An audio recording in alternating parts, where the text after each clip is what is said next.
Magandang araw sa inyo mga kaibigan. Itong ating almusalita sa araw na ito, October 4. Ang ebanghelyo natin ay Luke 9:57-62.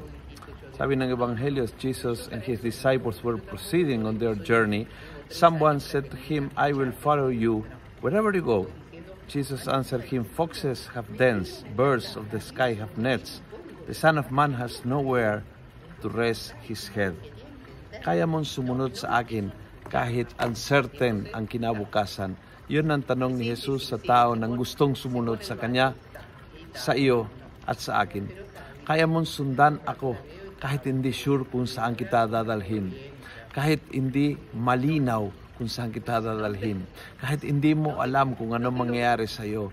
Kahit susuko ka sa desire na makontrol ang iyong kinabukasan. Kaya mo yan. Minamahal mo ba ako to the point na susuko ka nang gusto mong malaman kung anong kasiguraduhan ng iyong kinabukasan? Dahil sa pagsunod kay Jesus, you don't know. Every day is a surprise. At kung kaya mong yakapin yung surprise, enjoy ang surprise, then napaka-exciting maging tagasunod ni Jesus. Pero kung ikaw ay talagang sigurista, kung ikaw ay yung tipong kontrolador, gusto mo lahat ay malaman mo. Kung ikaw ay yung tipong manyatik sa pagplano ng lahat na dapat na naaayon sa gusto mo, alam mo ang mangyayari is, hindi mo kakayanin yan.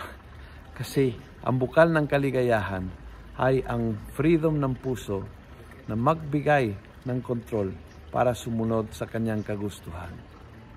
Kung nagustuhan mo ang video ito, pass it on. Punuin natin ang good news ang social media at gawin natin viral araw-araw ang salita ng Diyos. At God bless.